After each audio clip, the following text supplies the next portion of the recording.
dreams coming back in the stadium and running out of that tunnel, rightfully do that without my Heisman Trophy.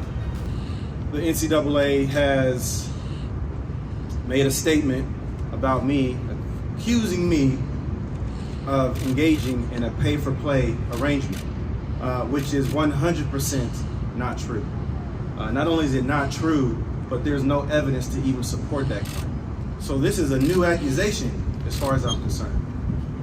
That was picked up by all of you, all the media outlets picked it up as if this were the reason why I'm not getting my Heisman Trophy back and why I'm not being reinstated. And that's not true. And that's what this lawsuit is about. It's about truth, getting the facts out, and holding the NCAA accountable.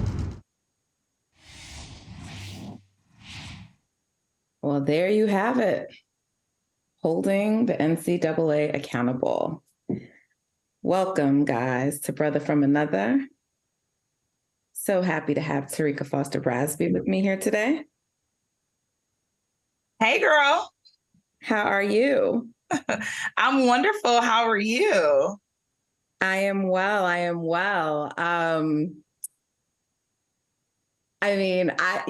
Reggie Bush, I'm so happy he's doing this because I think for so long fans have been just upset, by what happened, that his Heisman was stripped from him, that all the records, everything was taken away. And with all the changes that have, come with NIL, even if by the technical rule of the law, he did something wrong, it's sort of like weed, right? Like if we still got people in jail for weed and marijuana, it does not make sense. So I get all the legal reasons why the NCAA probably doesn't want to revisit that, but I'm really happy. I'm going to leave it there, but I'm going to just say right now, I'm very happy that he's doing this and pushing this lawsuit and pushing this agenda and making a public spectacle of it, and really kind of putting the pressure back on the NCAA. So Terrika, my co-host for today, I'm so happy. Tell me, what do you think of this when you first heard about it? Girl, I was so happy. And I'm going to tell you why I was so happy. First off, so let me go back, right? Because I feel like it's fair to let people know who may not know why he's doing this. And that's because in 2005, he won the Heisman. He was the best player in college football at USC is what it is, over Vince Young at that. So come on, let's not play no games. Reggie was the man back then. And in 2010, his Heisman Trophy was vacated because allegedly his stepfather had taken money from someone who wanted to be his agent. And once his agent, once he signed with a different agent when he entered the NFL, all of a sudden all of this stuff comes out about how his stepdaddy took all this money. So apparently the NCAA did this investigation and they stripped him of his Heisman, took his records, all that stuff, right? Now, in January of this year, Reggie Bush entered the College Football Hall of Fame. So you won a Heisman. 88% of the voters thought that you earned the Heisman. You were elected into the College Football Hall of Fame, which is for obviously the best players ever in college football. And the NCAA is still acting like you don't deserve and need your Heisman. Now, I sat here and watched, I don't know if you watched this, but I watched the Netflix Johnny Manziel show. And I thought it was extremely interesting, but I was sitting there thinking to myself, this man really just went on national TV or wherever on this documentary telling everybody that he legitimately took money to sign autographs and do all of this while playing in college football. And I don't see anybody coming for his Heismans. However, Reggie Bush, who you're now saying pay for play, which is completely separate from what the original allegation is. Exactly. You still will not give this man back his Heisman, nor will you reallocate him his records. Y'all are so unserious. The NCAA is so unserious. They are. And, there's a few things because I think we had a headline, but it was saying like he's barking up the wrong alley. I'm sort of paraphrasing, but, there are some who are suggesting that he really shouldn't be going after the NCAA, but that he should be going after the Heisman Trust, because the Heisman Trust, really, they don't have to wait. Like, they can just on their own make the decision to give him back his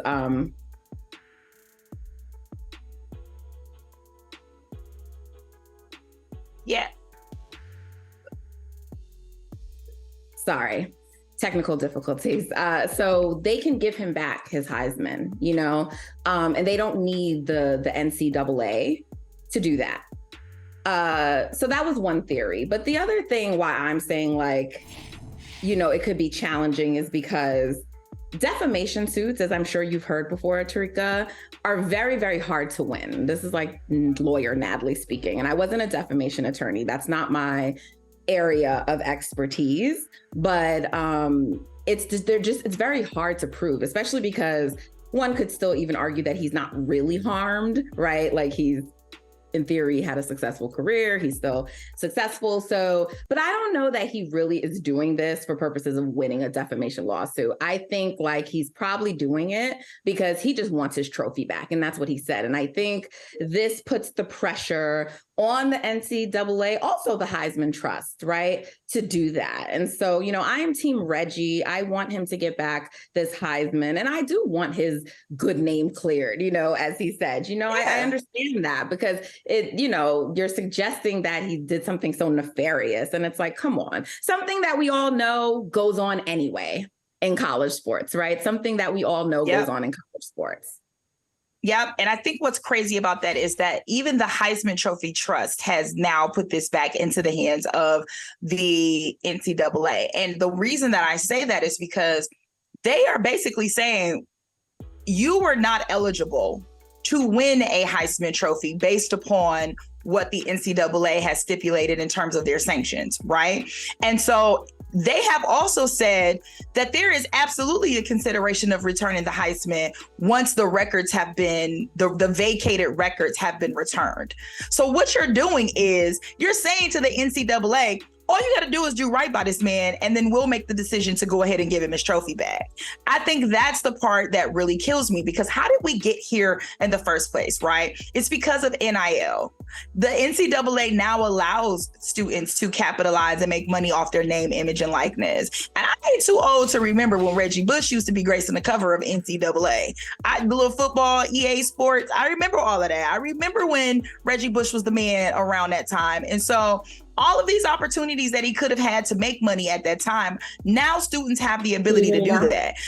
So I think the biggest issue for me is that the NCAA has had time and time again over these last 13 years to make it right, and they have not.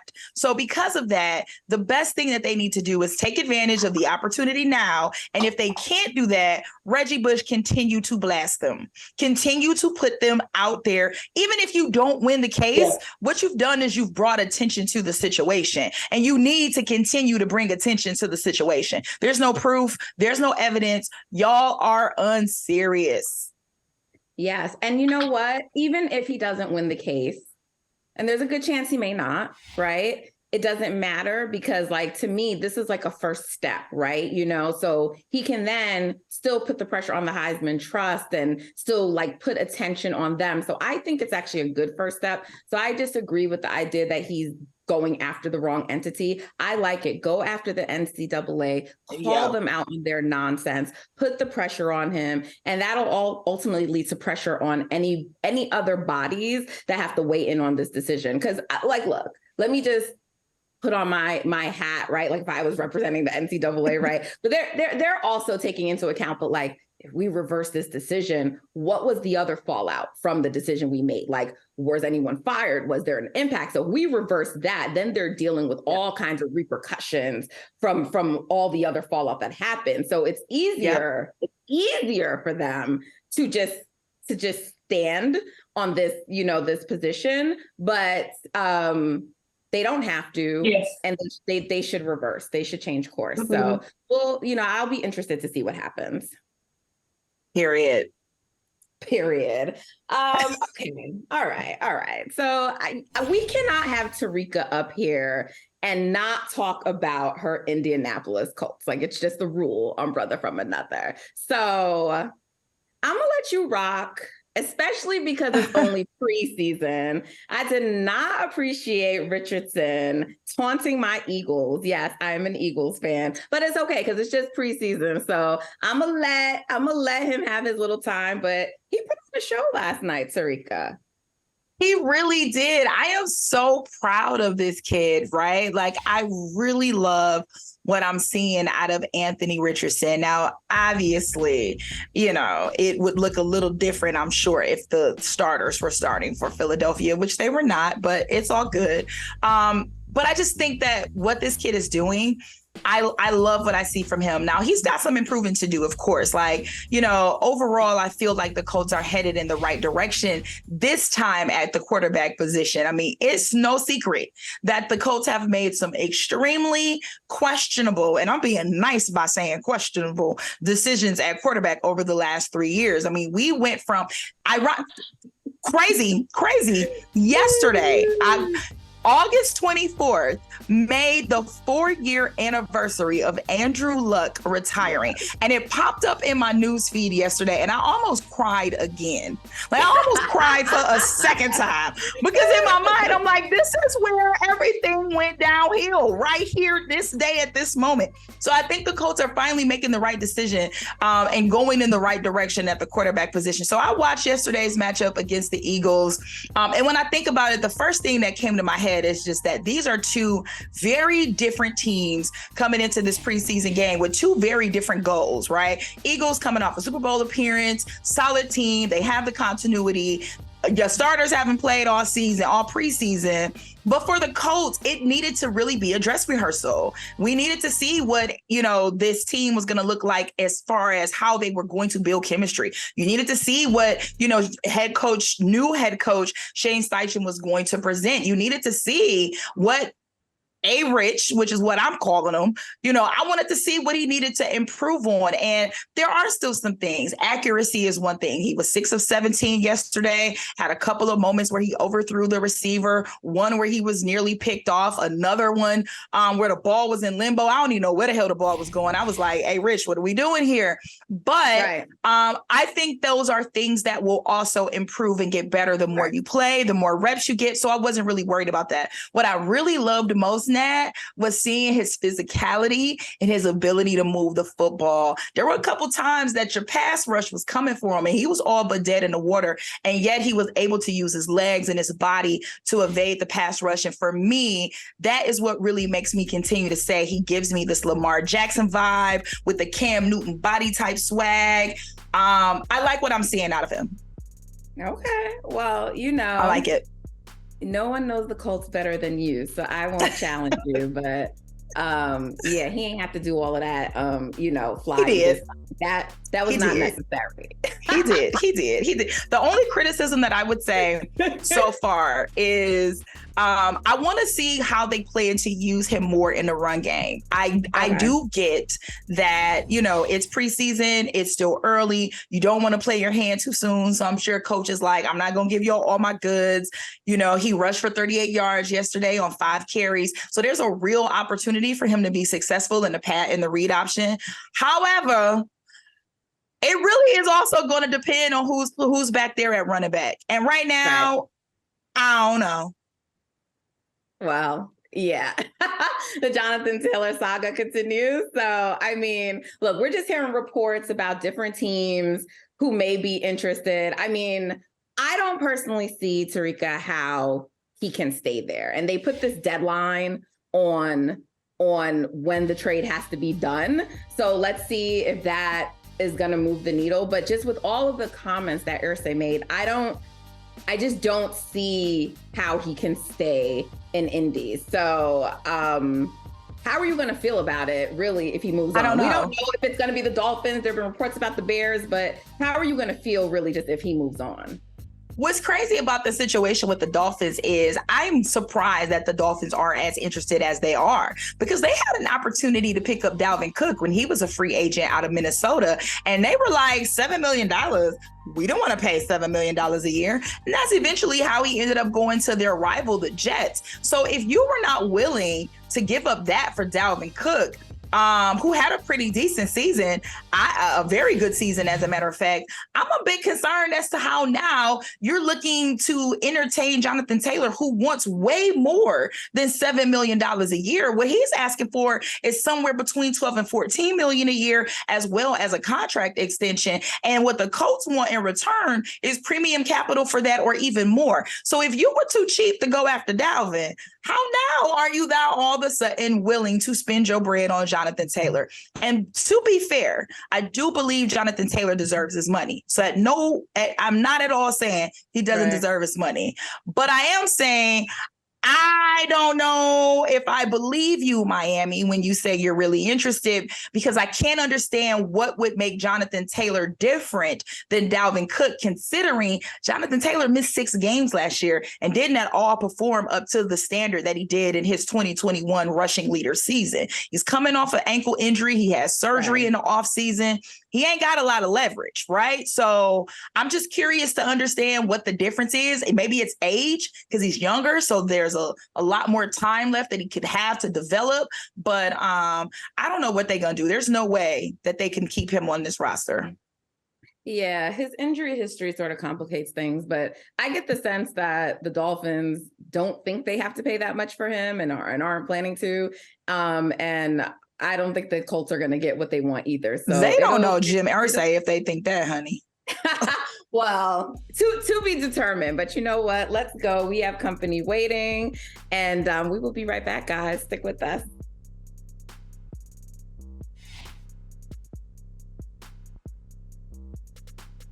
I'm always going to go for my player. I mean, Stewie, I think just what she's done for us to come in, and she does whatever the team needs, and she gets the most attention from every other team. You know, she is that, they try and stop Stewie and guard her in multiple ways. And I think she hasn't been guarded like that even when she was in Seattle, which is quite interesting for me. But, just her demeanour, how she just finds ways to be really successful. And it's not even about offense for us. I think she's really underestimated defensively. She's just so versatile. She knows we try to make her a bit of, be aggressive here and reading it, but she's changing shots. She's running the floor, doing a lot of different things. But, always going to, I think she's done great, but so was AT. Like I said, I admire her game and, that's in the end, but I'll still keep going for my play. Well, we are back.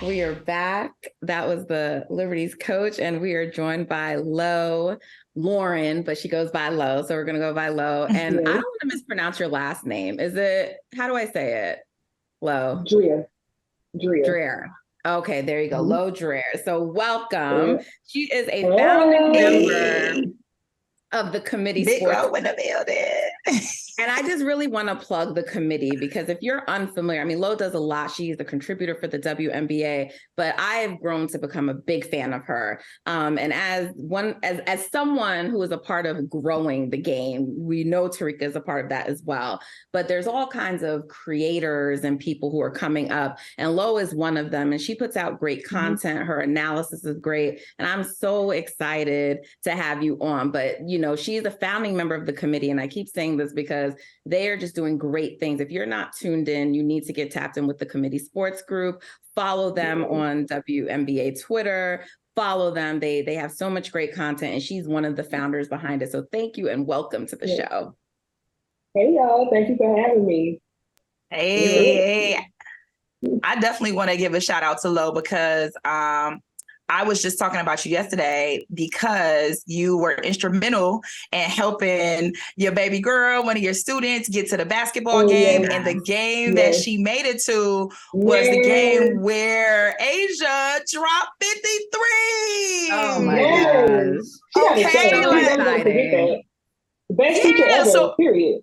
That period. Asia dropped 53. Ryan Howard, who helped her get there, had a game, like was her. So if this is gonna be your first WNBA experience, that's actually like that's the kind of experience that you want to have. And she got to meet Ryan too, right? Mm-hmm, she did. Ryan was very sweet about it. She gave her a VIP band to go in the back, but she took a little long, so she even came out after the fact to come to the front just to get a picture with her, and that's really special. So I appreciate Ryan for that, for sure.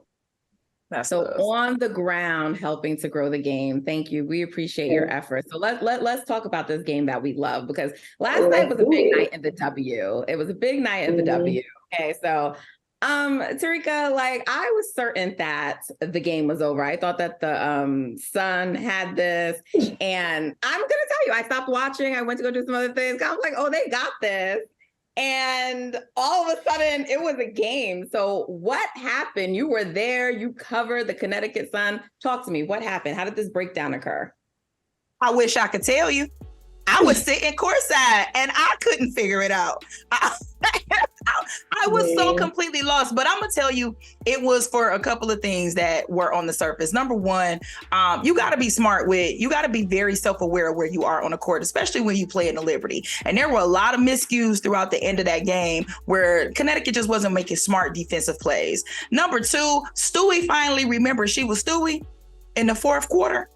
And she showed up in a big way. JJ had held it down for majority of the game. Breanna came in her spots in the fourth quarter, but Breanna Stewart showed up and showed why she is absolutely an MVP candidate, specifically in the last 5 minutes of the game. It was a 75-81 game with 37 seconds left on the clock in the fourth quarter. So that lets you know the type of determination and perseverance that New York has, but also how you can't make mental mistakes at the end of the game. And now a lot of that was happening on the Connecticut side of the ball, specifically on the inbound pass where DeWanna Bonner loses the ball. It was a wild ending. So those are the two things for me. Got to be better where your court awareness, and Stewie did Stewie things when it mattered the most. What did you see, Lo? Yeah. Connecticut went to bed. Girlies. I mean, they had it. The Connecticut, they simply just wet the bed. And I think I always talk about New York's depth, and I think that's kind of the opposite for Connecticut. And they just look like they just ran out of gas. The mistakes that they start making are things that they just don't do. That simple inbound pass, come on now. That's something simple. I just think mental fatigue, they look tired, and they just kind of wet the bed. And that's just what I think happened, really. That's it. Yeah. They just went together. This is the second time that has happened too, because in their last matchup against New York, it was Dejanay Carrington had an incredible game, 23 points. And they were leading in the fourth quarter and didn't score for the final 3 minutes. I think the end of the score ended up being like 81-89 or something like that. But you got to be able to close in those kinds of moments. When you can't close, like you really, like there's no way you're going to be able to compete with the best of the best when you can't finish and you had a 20-point lead. Right. They just ran out of gas, man.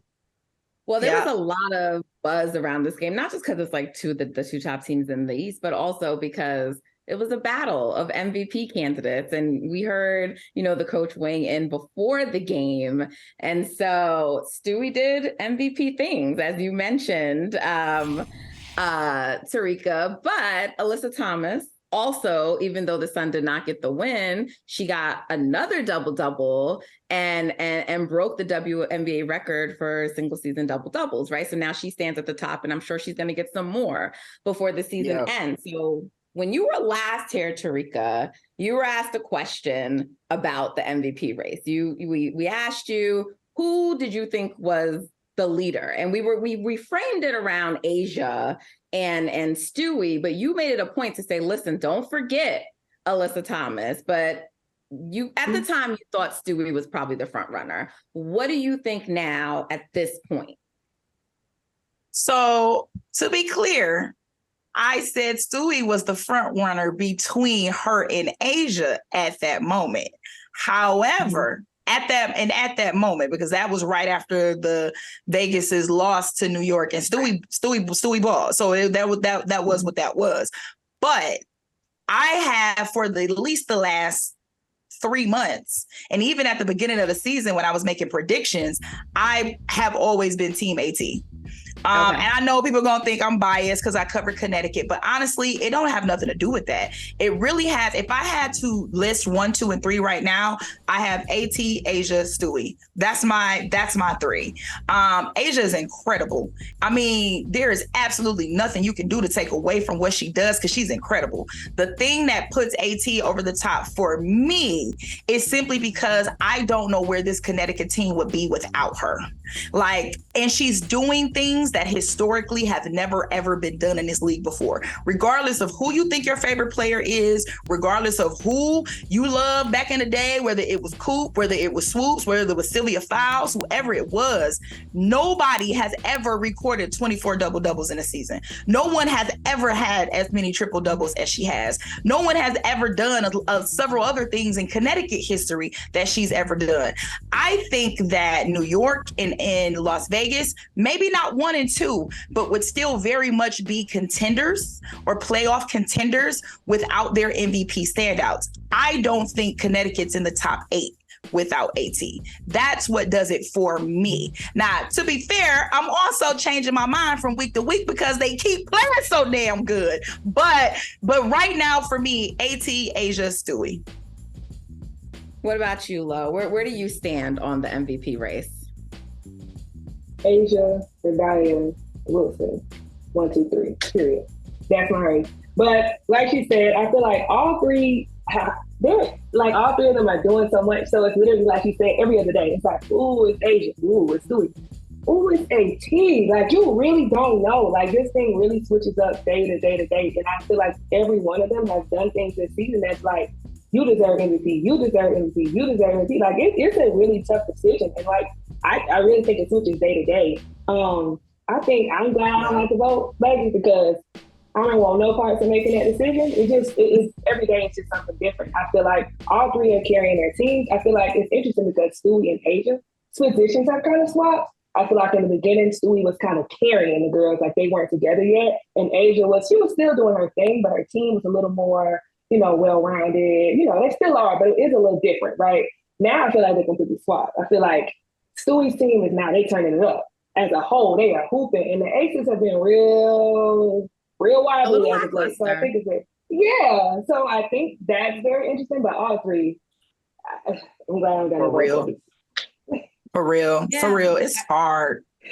I feel like this is going to really come down to like the end of the season, probably. We're seeing the odds according to DraftKings here. And so it does have Breanna in a slight lead over Asia and then AT third. But I mean, Connecticut makes a little run at the end of the season. And again, we don't know. We know different things, storylines, sway the voting. But, I don't know. For me, if I had to vote right now, it would be Asia. But I have a very traditional, maybe some people would say old school approach. I'm very much like best player on the best team. And, and I feel like with all of the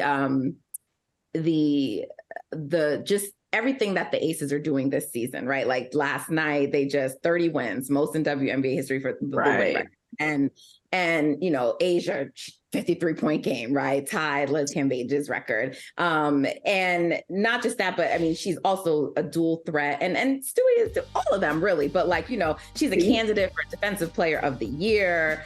I think and again, because I'm someone who's a big fan of Steph Curry and the Warriors, I think teams that are perceived to be loaded sometimes, I feel like the stars don't always get the proper credit on those teams because it's like, well, they're loaded anyway and don't realize, how much they're really doing. And I think with Candace out, and Terrika, you pointed this out before too, the fact that people were kind of saying oh, they don't need Candace. And I think as the season went on, we came to see that they really do. And I think this is where you really seen Asia, step up even more than she already has this season, right? Because they had a few losses more than they typically would have. And so she came out and was like, listen, and she just took over in that last game. Well, not the last game, because they played again last night and they just, cruised to a win. But so Asia would have my vote if it was right now. But I think you can't go wrong with any of the three personally. Yeah, it's difficult for me to be honest. I can't argue against anybody's argument. I just can't. When the arguments start, I just be like, you right, because you right. I can't argue against the argument. Like anyone who says Asia's my MVP, you right. I get it. I get it. You know what is interesting to me though, Lo? So the power rankings this week came out and, the committee along with others put out power rankings and many put the Liberty ahead of the Aces for the first time, basically for the season. It had been Aces all year. The committee didn't. But what are your thoughts on the power rankings? Do you agree? Should the Aces still be at the top? Then they shifted a little bit. What do you think about that? I think the finally on the post was very telling. But besides that, I believe I feel it. I'm cool with it. They are peaking. I feel like they had a very good week. And then Vegas had that loss. They beat up on them. So yeah, I'm cool with that. That's fine. I'm not talking about that at all. Makes sense. Oh, okay, but there are a lot of other teams to me that have been standing out, right? Minnesota changed their season all around. The Sparks are on a 5-game win streak, looking to make it 6 tonight. Terrika, you've been up on this. You said they were coming, right? So the Sparks are making a run. They're moving up in the standings. You also have, like I said, Minnesota. They're moving up. So what do you see for the rest of the teams around the league? It's always about the Aces and the Liberty, and then the Sun probably don't get as much attention as they should. But what about some of these other teams? For me, I think that the Sparks definitely need to be on everybody's radar. If you aren't paying attention to Jordan Canada right now, I don't know what you're doing, because Jordan is absolutely balling, and she's one of the reasons that this team. She's in the MIP conversation for me. It's between her and Satou. Okay. For me, it's between her and Satou. So I don't. It's crazy between her and Satou. For me, it juggles from week to week. There's a game, I'm looking like Jordan, that's it, it's her. And then I'll see Satou and I'll be like, well, dang, Satou, it's you too. I don't know, Nat. Stop asking me these questions. I do not have an answer for you. Okay, but you, it seems like it's Jordan. It's Jordan, period. I don't think to me, it's not a discussion. Because, like I always say, I feel like Jordan was fighting for a spot in this league, period. Jordan couldn't be trusted with the ball. Jordan couldn't be trusted on the court. Satou, we always knew she was a unicorn. We always knew Satou could be. How she got it better, absolutely. So I would never take that from her. But Satou is Satou. She's been doing this. We didn't have no faith in Jordan. We would have never thought that Jordan would be carrying the team. That's a very good point. Jordan's a big reason, right, for this run they're on. But what else do you both attribute to what we're seeing from the Sparks right now? Azure finally is being used, and she finally remembered I'm that girl. Because I know when she left Chicago, for me, I was like, this could be MIP. Like, she is the next to me, and the next, to be a star in this league. And she kind of started off a little wonky, and now she's owning who she is. I'm that girl. And she's doing that, period. Yeah, I would agree with that. And I would also add health too. Like, this team kind of didn't get a chance to really gel like they wanted to, because they had a lot of players that were injured, weren't really able to come back. So they weren't really able to find a lot of continuity. But now you're starting to see that continuity come into place, and at the right time. You don't ever want to peak too early. Now is a great time to start feeling like you're building that chemistry with your team, because we're only a couple of weeks away from the postseason. So I agree with you that Azure is doing her thing. Leja showing up, that veteran leadership from Leja. Nneka always gonna be Nneka. She always gonna do her. She always gonna do her. And then you add Jordan with that. To me, it makes sense. I never expected them to be a bottom of the barrel team. Injuries really gotten in the way of that to me. But that's what I see for sure. Could they be a sneaky team come the postseason? I mean, they did just beat the Absolutely. Aces. But they played the Aces close early on in the season. Y'all remember that game? They played the Aces really, really tough. And then the injury set in. So I'm not surprised. So I think I don't want to play. I don't want to see them. We in the same. We on the same lift there, Lo, because I'm like, to me, the two teams that I do not want to see in the postseason is I would not want to see the Sparks and I would not want to see the Wings. I know that they have had inconsistencies in terms of, there were moments where you were like, do y'all remember how to play defense? But then when you think about that size, Natasha Howard, she's balling. Satou, we talked about. Arike can do whatever she want, whenever she want, however she want to do it. I do not want to, and we can't even sleep on Crystal Dangerfield either, because she has absolutely showed up in some big moments and hit some big shots for that team. I don't want to see Dallas in the postseason. I don't. It's Big T for me. It's Big T for me. When they play through Big T, curtains. Wrap it up, ready. Yeah, I'm glad you brought up the Wings, because even though they lost last night, there's some tension between them and the Lynx. So last night was a testy little game. The game they played before that was Satou's getting into it with fans, blowing kisses at them. I mean, look, apparently some of the fans were saying some things, cheering on the injury.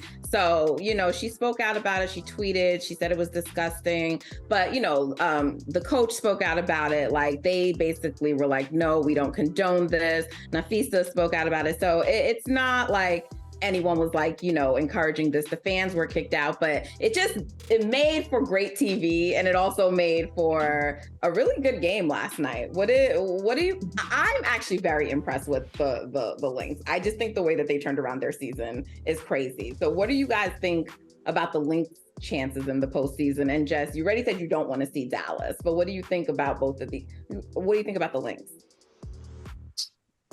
I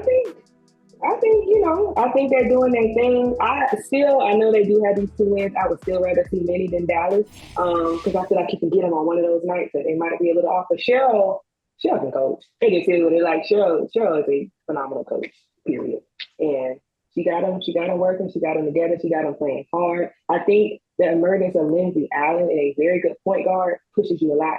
And I think that is one of the keys. Like, she's doing her thing, but I think Lindsay Allen coming on strong as a PG, I think that helps them a lot as well. Yeah, I'm a piggyback off that too. For me, I think anytime Nafisa is playing well and she giving you 30 points, you got a shot, right? So I'm not really surprised that they were able to try to make a comeback and turn their season around. But I think the thing for me that keeps me very skeptical of how deep they can go is them being able to put points on the board, right?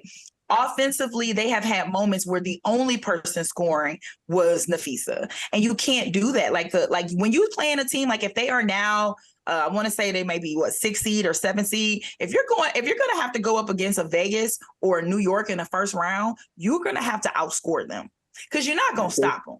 So you're going to have to outscore them. I mean, that's just the bottom line. You're not going to stop them.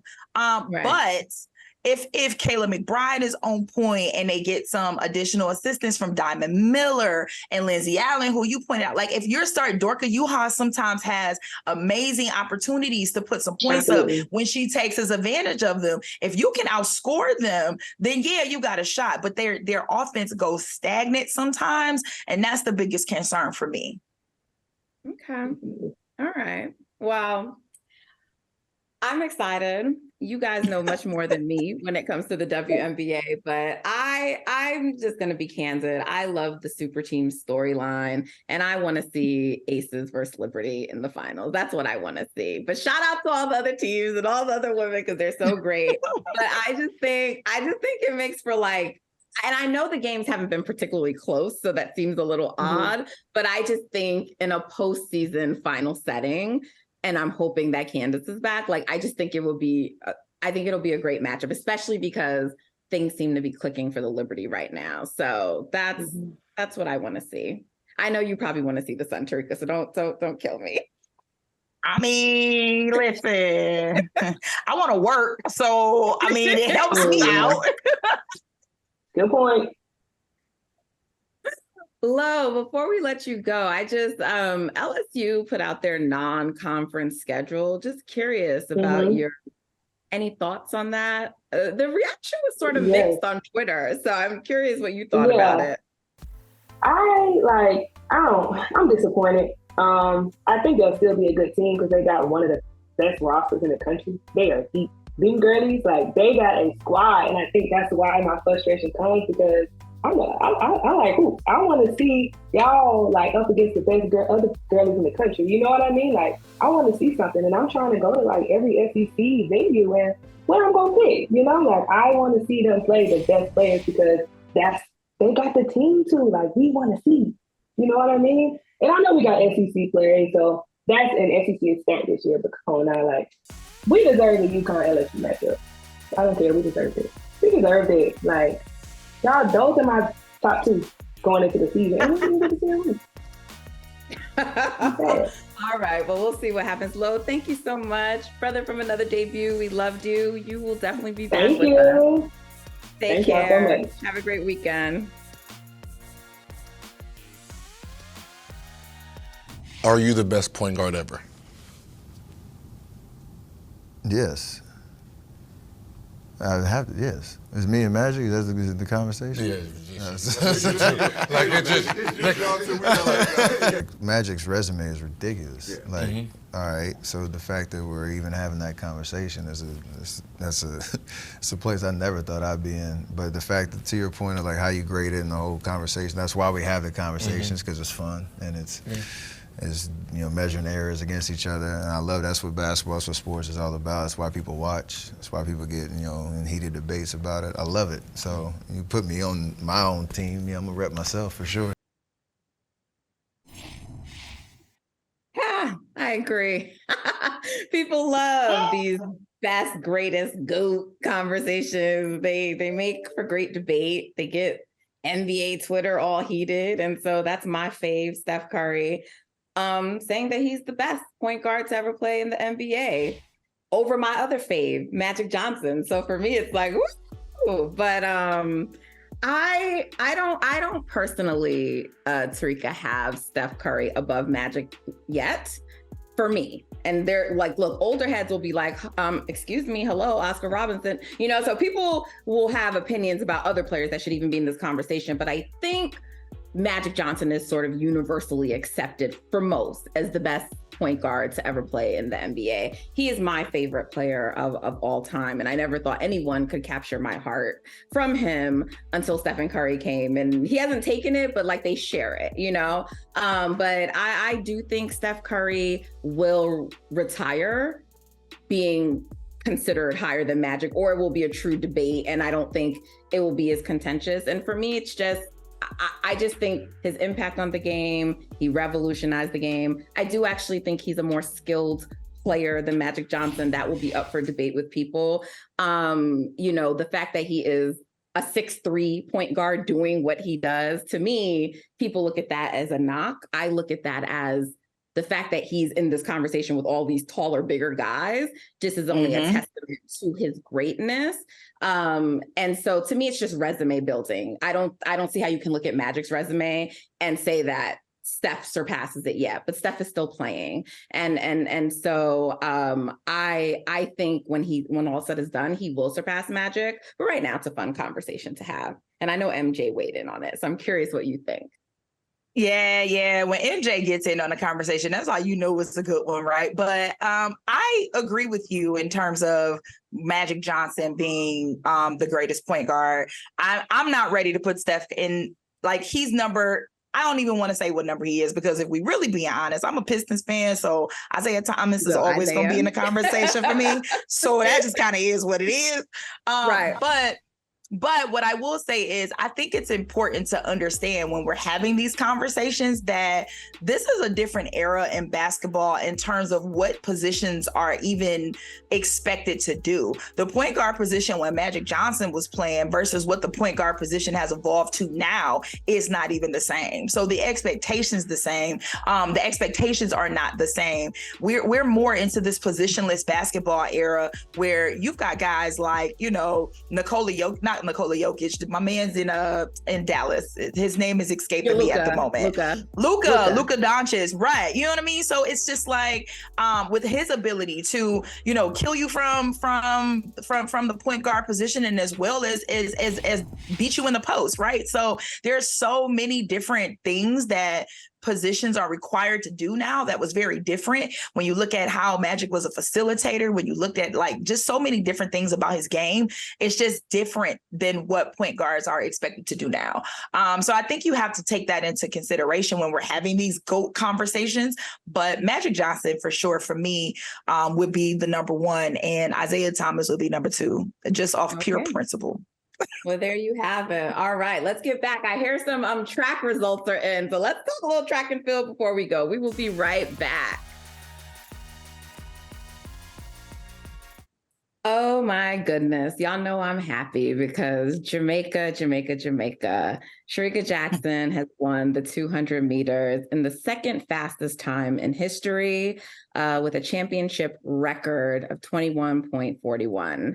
I'm so proud. And I actually like this story for the World Athletics. So we had the 100-meter race earlier, and Sha'Carri won it. And we were all talking about Sha'Carri, and we were excited about it. And it was a redemption story for her. And I love this now as well for the Jamaican team as well. And I'm going to tell you why. It's because everyone knows, if you follow me on any social media, you know that I have like a Jamaican flag, and I am born here. I'm born in the US. I was raised in the US, but my family is Jamaican, and culturally I was raised Jamaican.